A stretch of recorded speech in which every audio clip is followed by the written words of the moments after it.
안녕하십니까. 푸른나무 아동심리연구소장 석인수 박사입니다. 오늘 여러분들과 ADHD 아이들 가정내 치료법에 대해서 공부하는 시간을 갖도록 하겠습니다. ADHD 참 어려운 아이들 많습니다. 사실 저도 어려워요. 실제로 ADHD 아이들 육아하시는 부모님들을 보면 대부분 다 우울증이 있습니다. 어려운 거 많습니다. 그런데 ADHD에 대해서 정확하게 이해하고 계신 부모님들이 잘 없습니다. 우리가 뭘 모르면 더 어렵습니다.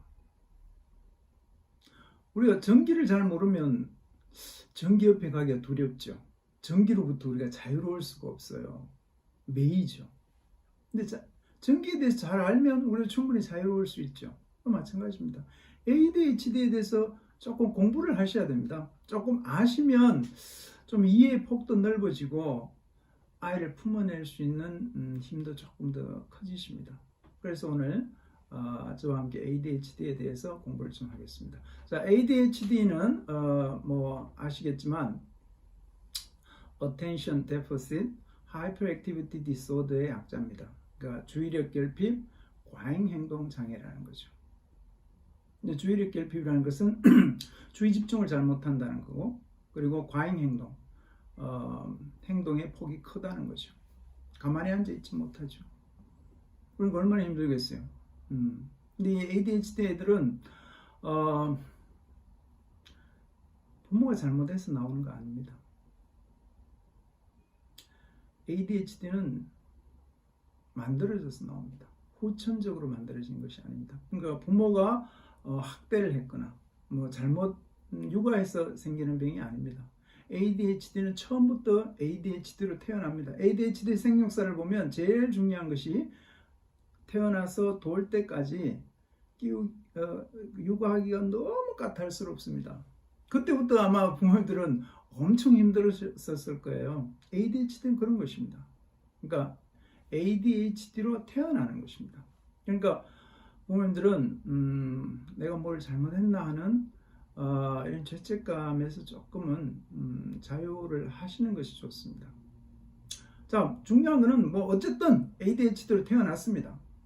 그러면 우리가 이 아이들을 어떻게 할까요?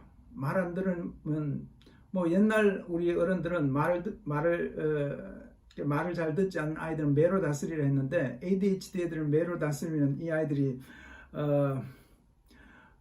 집중을 할까요? 충동성이 잦아들까요? never. 훨씬 더 심한 ADHD가 됩니다. 매로 교육이 되지 않습니다. 그럼 어떻게 할까요? 매가 되지 않는다. 그러면 사정할까요? 부모가 자식의 싹싹 빌어볼까요? 제발 그렇게 하지 말아달라고? 그러면 그 ADHD 애들도 알아요. 눈치가 빨라요. 자기가 막 미안해해요. 그런데 그러면 자기 스스로 자기 행동을 통제할 수 있을까요? 그렇지 않습니다. 자기도 그렇게 행동하고 싶어 하지 않아요. 그러니까 우리가 ADHD를 자꾸만 품행장애로 생각할 수 있어요. 왜? 말을 안 들으니까. 부탁을 해도 안 되고 때려도 안 되고 뭐 어떻게 해도 안 되니까 얘가 어른 말을 듣지 않는 못된 아이구나, 이렇게 생각할 수 있어요. 이것이 가장 경계해야 될 것입니다. ADHD 아이들 자기가 사고 치고 싶지 않아요. 자기가 물컵 쏟고 싶지 않아요. 자기도 조심하고 싶어요. 근데 나도 모르게 벌써 사고가 쳐진 거야. 그리고 또 자기는 너무 미안해합니다. 이건 호르몬의 문제입니다. 이 아이의 품행의 문제, 인격의 문제가 아니라는 사실입니다. 우리가 이것을 정확하게 아는 게 필요해요. 이것이 이 아이의 인격의 문제라고 생각하고 말 안 듣는 아이라고 생각하니까 그게 심해지는 거예요. 그러니까 내 자식이지만 원수 같아지는 거죠. ADHD 아이들도 이 정상의 피해자라는 사실입니다. 가해자가 아니에요. 이 아이들도 이 ADHD로 인해 고통받고 있다는 사실을 아셔야 됩니다. 실제로 미국에서 ADHD를 가지고 있었다가 나중에 좋아져서 교수가 된 분들이 상당히 많습니다. 실제로 ADHD 아이들이 똑똑한 아이들이 많아요. 반에서 1등한 애들도 많습니다.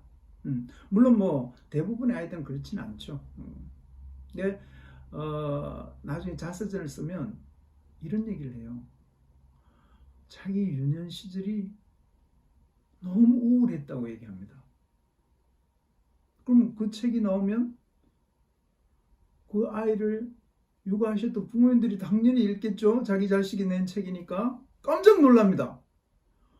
뭔 소리냐? 너는 어릴 때 하루 종일 천국에 있었다. 너는 너무 기뻐했다.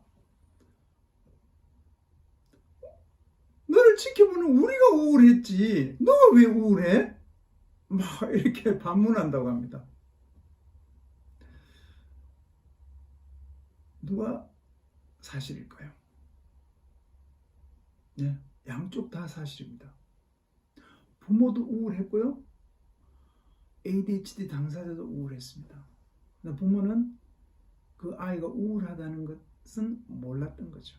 사실은 ADHD가 있으면 ADHD 아동 자신이 우울합니다. 부모도 우울하죠. 모두가 우울합니다. 그러니까 이것은 호르몬의 문제이기 때문에 내 의지와 관계가 없어요. 그래서 병인 거예요. 이걸 병이라고 생각해야 이해가 됩니다. 감기가 들린 사람한테 너 왜 자꾸 누워있어? 이렇게 하지 않죠. 감기가 들렸으면 누워서 쉬도록 하지 않습니까? 이해하잖아요. 그와 같이 이건 병이에요. 병이면 이해를 하셔야 되는 겁니다. 자, 그러면 이 병을 어떻게 치료하면 좋을까요? 미국에서는 거의 대부분 약물 치료입니다. 미국은 뭐 어차피 약물이 아주 보편화된 사회입니다. 그런데 최근에 미국 의사회를 중심으로 ADHD 약물 이제 좀 줄이자는 운동 많이 하고 있습니다. 심지어 어떤 학자들은 약물 쓰지 말자는 학자들이 많이 양심선언을 많이 하고 있습니다. 왜? 약물로 ADHD가 치료 안 된다는 것입니다. 약물은 그 아이의 행동을 그냥 억제하고 있을 뿐이에요. 근데 사실 그 약물의 성분을 아셔야 되는데 약물의 성분이 다 흥분제입니다. 그럼 좀 이상하죠? 흥분제인데 그걸 먹으면 아이가 차분해지거든요. 조용해져요. 막 돌아다니지 않습니다. 흥분제를 먹였는데 왜 조용해질까요? 이제 우리 뇌에 대한 공부를 좀 하셔야 돼요. ADHD 아이들은 도파민이 많이 부족합니다. 도파민이 뭐냐면 내일 소풍 간다 하면 오늘 우리가 막 구름이 날죠. 너무 행복하잖아요. 이 도파민 행복 호르몬입니다. 하루 종일 붕붕 떠 있죠. 이게 도파민이에요. 근데 ADHD 애들은 이 도파민이 부족해요. 여러분들 생각하는 거 반대일 거예요. 도파민이 부족한데 왜 붕붕 뜰까? 도파민이 부족하기 때문에 우리 뇌가 그걸 알아요. 우리 뇌는 자가조절 호르몬이라는 생산 공장이 있어요. 그러니까 자기 스스로 부족한 것은 재생산을 한다는 거죠. 그 공장이 24시간 계속 풀가동하는 거예요. 그러니까 도파민이 부족하니까 그 공장에서 계속 도파민을 찍어내는 거예요. 그리고 막 도파민 찍어내니까 막 이렇게 충동적인 거죠. 그래서 우리가 인위적으로 도파민을 약으로 먹이는 거죠. 먹이면 우리 뇌가 또 아는 거예요. 갑자기 도파민이 막 들어오니까 야, 공장 스톱!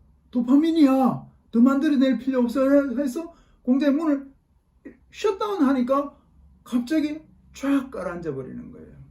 그래서 흥분제를 먹이면 뇌가 셧다운을 하는 거예요. 겉으로 보기에는 뭔가 치료가 되는 것 같죠. 애가 가만히 앉아 있으니까, 수업 시간에 돌아다니는 애가 약을 먹으면 가만히 앉아 있으니까. 근데 이게 치료가 되는 건 아니라는 거예요. 그냥 증상을 붙잡고 있을 뿐이에요. 여기에 문제가 있는 거예요. 치료가 되지 않는데 약을 왜 먹을까요?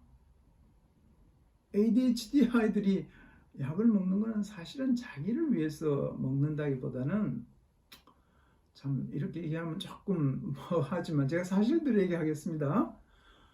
선생님을 위해서 쓰는 겁니다. 왜?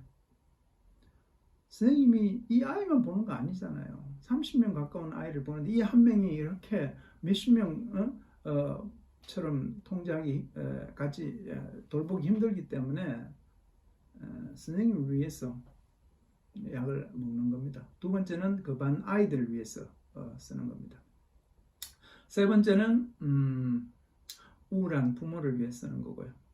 자기 자신을 위해서 쓰는 것이 이제 마지막이죠. 그런데 그렇다고 해서 ADHD 아이들에게 약물을 먹이지 말라고 얘기하는 건 아닙니다. 필요합니다. 그런데 시기가 중요해요. 아까 제가 얘기한 우리 뇌는 자가조절 호르몬이 흐른다 했어요. 그 자가조절 호르몬이 딱 닦이는 시기가 있어요. 그게 이제 만 9세입니다. 만 9세면 이제 우리나라 학생들 초등학교 3학년, 4학년 그 정도 나이죠. 그때 되면 자가조절 호르몬이 닦여요. 쉽게 말해서 뇌에서 호르몬을 생성하는 것이 자동 중단이 됩니다. 그러니까 그때는 써야죠. 왜 또 그때 써야 되냐면 초등학교 4학년이 넘어가면 공부가 갑자기 어려워집니다. 실제로 그 부모님들이 초등학교 4학년 수학을 한번 풀어보세요. 갑자기 학문이 싹 어려워져요. 이때 집중하지 않으면 학습을 따라가지 못해요. 그래서 ADHD는 원래 이렇게 나이가 또 치료하는 힘이 있어요. 이게 학년이 올라가면 올라갈수록 이제 청소년이 되면 서서히 이렇게 좀 증상이 약화됩니다. 그런데 문제는 학습 부진으로 넘어간다는 거예요. 왜? 수업 시간 집중을 못하니까. 그래서 초등학교 3학년, 4학년 때는 약물을 써야 할 것 같으면 써도 된다는 것입니다. 근데 이제 우리나라에서는 취학 전에도 ADHD 약물을 이렇게 권합니다. 그래서 제가 좀 답답해요. 너무 일찍 쓴다는 거죠. 그래서 저희가 약물을 쓰기 전에 다른 대안적인 치료법들을 저희가 개발하고 있습니다. 작년에 저희 부부가 집필한 책입니다. 특정상 ADHD 발달장애 가정에서 치료하기. 저희 아들이 발달장애를 갖고 태어났는데 지금은 발달장애를 극복하고 가톨릭대학교 컴퓨터공학과를 졸업하고 지금 현재는 벤처회사의 프로그래머로 취직이 되었습니다. 저희가 아들의 육아 경험에 기초해서 TIC과 ADHD 발달장애를 가정에서 치료할 수 있다고 생각하고 또 실제로 그렇게 치료할 수 있도록 도움을 드리기 위해서 만든 책입니다.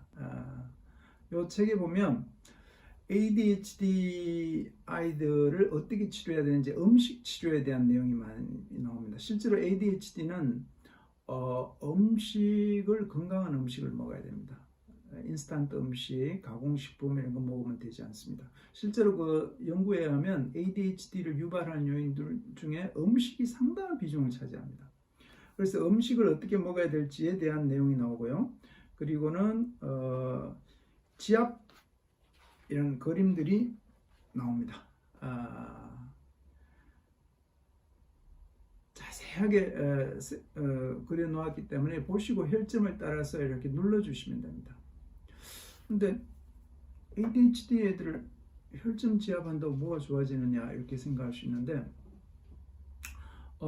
단도직입적으로 얘기하면 혈점 지압을 하면 많이 좋습니다. ADHD 애들이 뇌가 되게 경직되어 있습니다. 그러다 보니까 모든 게 급해져요. 충동성이 그렇게 나오는 겁니다. 이완을 시켜야 됩니다. 혈점을 눌러주면 아이들이 되게 릴렉스가 됩니다. 충동성이 억제될 수 있는 거죠. 이렇게 해서 가정에서 부모님들이 한번 치료해 보실 수 있도록 저희가 책을 집필했고요.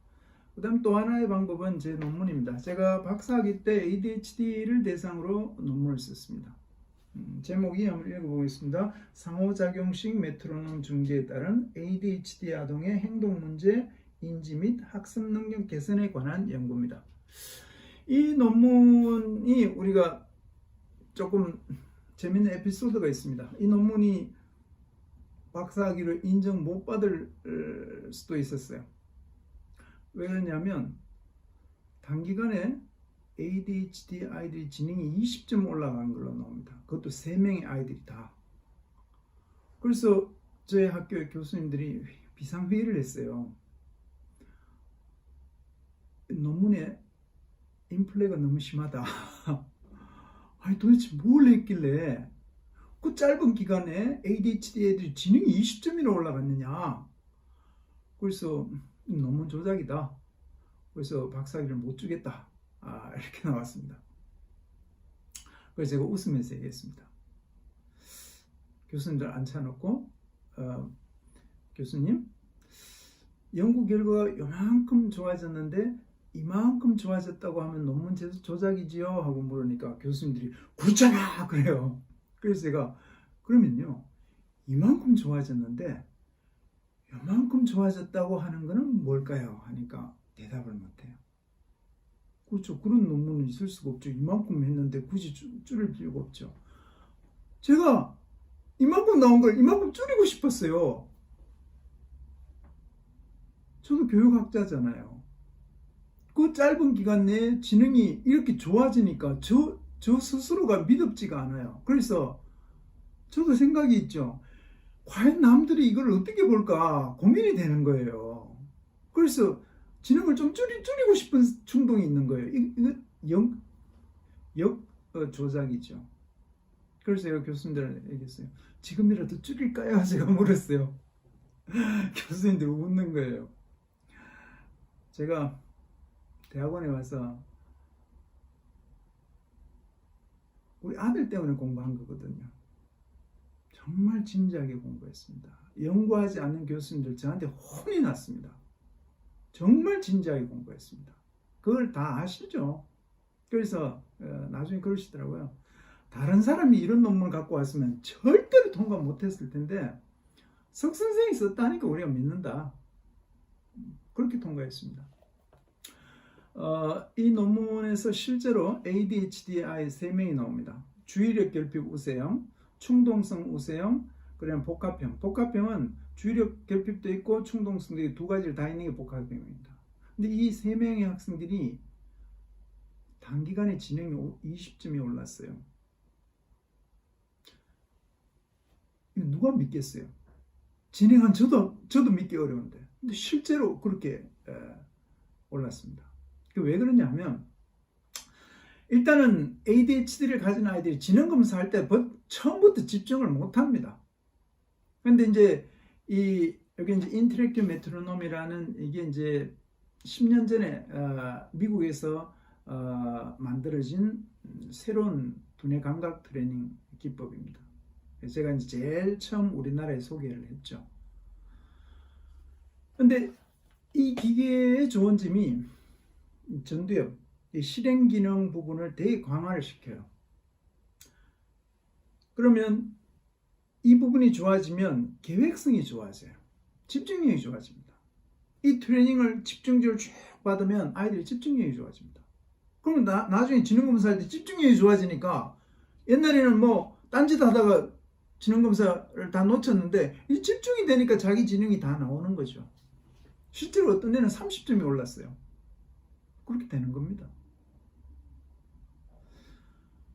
그래서 지금 현재는 미국에서는 ADHD 아이들 비약물요법으로 인터랙티브 메트로놈이 대세입니다. 우리나라에서는 이제 제 논문이 나오고 나서 강남을 중심으로 해서 이 기구가 아주 보편적으로 소아정신과 한의원 등지에서 쓰이고 있죠.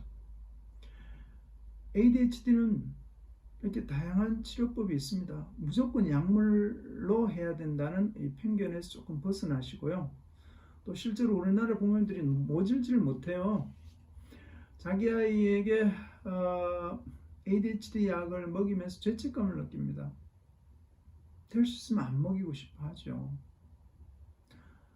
그래서 뭐 그렇다면 대안적인 치료를 먼저 해보시기 바랍니다. 그 다음에 요즘은 이 인터랙티브 메트로놈은 자기 지역에 있는 소아정신과 한의원, 소아정신과 질환을 전문으로 하는 대학이 다 있습니다. 가까운 데 가서 이 치료를 받으세요. 그 먼저 해보시고, 그리고 나이가 돼서 초등학교 3학년, 4학년 나이가 되면 그래도 안 된다면 그때는 약물을 쓰세요. 그래야지 학습 부진으로 빠지지 않습니다. 그러니까 그 방법을, 절차를 따라 하시면 됩니다. 자, ADHD 가족 여러분, 길은 많이 있습니다. 노력하시면 반드시 좋은 성과가 이루어지고요. 실제로 ADHD 아이들은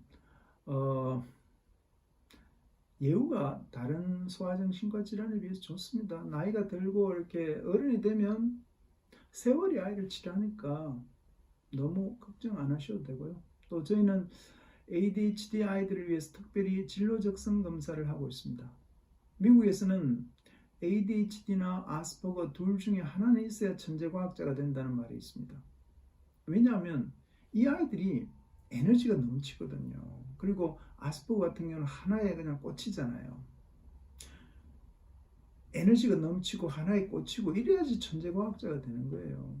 근데 우리나라에서는 너무 많은 공부를 시키니까 ADHD 아이들이 이걸 다 못 따라가는 거죠. 그래서 저희는 진로적성 검사를 해서 이 아이가 어디에 재능이 있는가를 찾아내는 겁니다. 그리고 그 재능이 있는 그 하나에 올인하도록 돕는 거죠. 그래서 초등학교 때부터 무조건 영어, 수학, 국어 다 하는 게 아니고 이 아이가 잘하는 그 재능을 찾아서 그 학원 하나에 몰입을 하도록 돕는 겁니다. ADHD는 렌즈로 말하면 오목렌즈예요. 이렇게 분산이 되죠. 이걸 볼록 렌즈로 모아주면 됩니다. 볼록 렌즈로 모아주면 모는 종이를 이렇게 태우는 것이죠. 그런 원리로 가는 겁니다. 그래서 우리가 진로적성 검사를 해서 이 아이의 능력을 한쪽으로 모아주는 거죠. 그렇게 해서 이 아이가 성공하는 인생을 살도록 저희들은 돕고 있습니다. 힘내십시오. 필요하면 저희들이 또 언제든지 도와드릴 수 있으니까 ADHD 미래는 밝습니다.